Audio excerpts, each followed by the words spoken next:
800 years ago, there was this guy, or maybe a legend named Joyboy. He's not a pirate king like Gold Roger, not a Yonko like Kaido, and definitely not a Marine. He's something way bigger. Joyboy is a figure from a time called the Void Century, a mysterious 100-year chunk of history that's been totally erased from the world. No books, no ruins, nothing. And that's all thanks to the world government, the big bosses who run everything in One Piece. The world government won a massive war against a super powerful kingdom during the Void Century, and they decided to wipe out every trace of it. Why? Because whatever happened back then was so dangerous, they didn't want anyone to know about it. But here's the thing. They couldn't destroy everything scattered across the world, are these indestructible stone tablets called poneglyphs. They're written in a super old language that almost no one can read, except for one person, Nico Robin, the Straw Hat Pirate's awesome archaeologist. Robin's the one who first introduced us to Joyboy during the Fishman Island arc. She found a poneglyph that wasn't just some boring history lesson. It was an apology written by Joyboy himself. Yeah, you heard that right, an apology from 800 years ago. So, what was Joyboy sorry about? Let's break it down. The broken promise. Joyboy and Fishman Island. Okay, so this poneglyph on Fishman Island tells us that Joyboy made a promise to the people there, specifically to someone called Poseidon now. Poseidon isn't just anyone. She was a mermaid princess back then, and she had this insane power to talk to sea kings, those massive,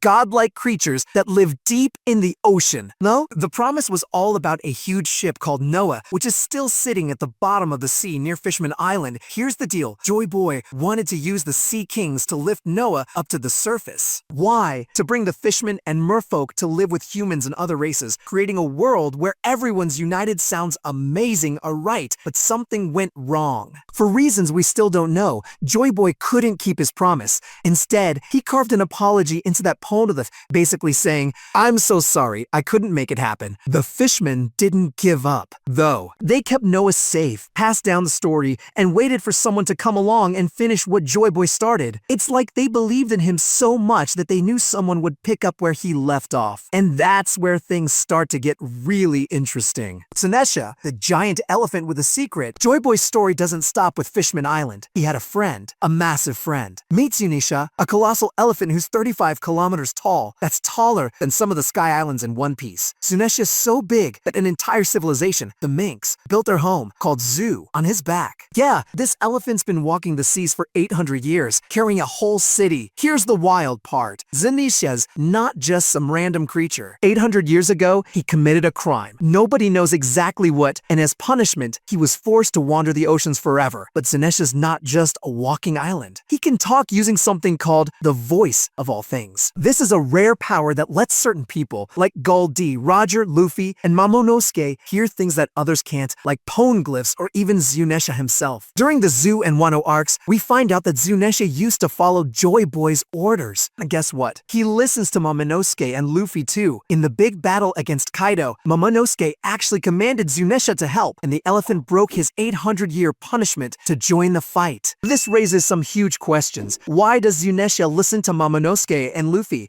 Are they connected to Joyboy somehow? And what was Tsunesha's crime? Was it tied to Joyboy's failed promise? Or maybe a rebellion against the world government? We don't know yet, but it's clear Joyboy's influence was huge. Laugh Tale, the treasure Joyboy left behind. Now, let's talk about the place every One Piece fan dreams about. Laugh Tale, the final island of the Grand Line. When Gold D. Roger, the Pirate King, reached Laugh Tale, he didn't just find treasure, he found something left by Joyboy. Roger named the islet Laugh Tale because whatever he saw there made him and his crew laugh like crazy. It wasn't just gold or jewels, it was the truth about the Void Century, the ancient weapons, the world government, and Joyboy's story. Roger was so amazed by Joyboy that he said he wished he lived in Joyboy's time. That's how epic this guy was. But Roger also realized something. He was too early. The world wasn't ready for what Joyboy started. Someone else had to come along. Someone who could finish Joyboy's mission. And that's when the prophecy of Joyboy's return starts to take shape. The prophecy, Joyboy's return. Enter Kazuki Odan,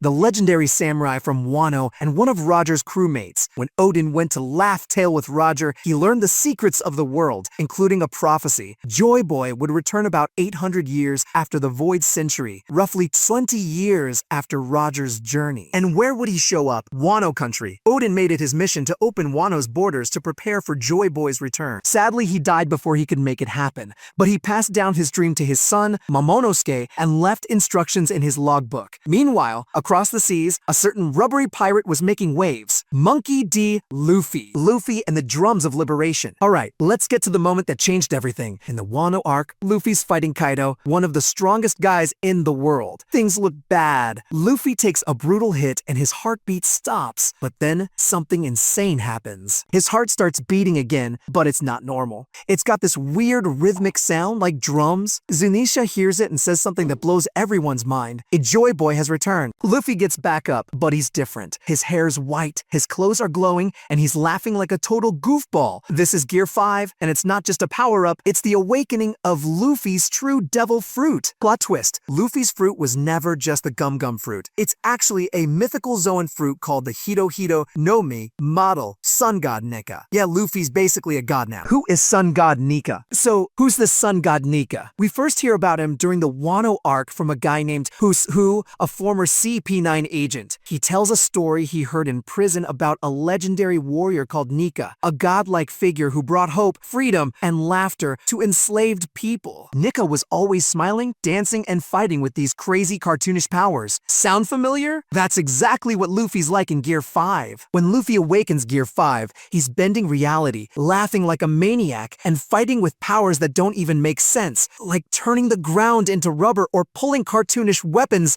out of nowhere. It's like he's a living cartoon. And that heartbeat? Zunisha calls it the drums of liberation, a sound tied to Joyboy and Nika. It's like Luffy's heart is waking up something ancient that's been waiting for centuries. Kaido's obsession with Joyboy. Here's another crazy twist. Kaido, the big bad of Wano, was waiting for Joyboy. In a flashback, we see his right-hand man King remind him of the prophecy that Joyboy would return to Wano. Kaido fought tons of people, hoping one of them would be Joyboy, but they all failed. When Luffy fell during their fight, Kaido looked at him and said, "Ah, so, you couldn't be Joyboy either." But here's the thing, Kaido thought Joyboy was all about strength. He tried to change the world through fear and domination. Luffy? He's the opposite. He brings people together with laughter, friendship, and pure willpower. That's why Luffy's the true Joyboy, not just because of his power, but because of his heart. Why Joyboy matters. So, what's the big deal with Joyboy? He's not just some old legend. He's the key to unlocking the secrets of the Void Century, the Ancient Kingdom, and the One Piece itself. Luffy's not just chasing treasure, he's carrying Joyboy's will, fighting for a world where everyone's free. Whether Joyboy and Nika are the same person, reincarnations, or just share the same dream, one thing's clear, Luffy's their successor. The world government's terrified of Joyboy's return because his power, his joy, could shake the world to its core. And with Luffy out there laughing, fighting, and inspiring everyone, something tells me the world's not ready for what's coming next. Whew, that was a lot, right? Joyboy's story is one of the coolest parts of One Piece, and we're just scratching the surface. From his broken promise to Fishman Island, to his giant elephant buddy Zunisha, to Luffy becoming the sun god Nika, this mystery is what makes One Piece so epic. And the best part? The story's not over yet. What do you think? Is Luffy really Joyboy reborn? Or is there more to the story? Drop your thoughts in the comments, and let's get this convo going. If you loved this deep dive, give us a like, subscribe, and hit that bell so you're ready when the next piece of the One Piece puzzle drops. We're aiming for 500 likes. Can we make it happen? Let's keep sailing together, crew. See you in the next one.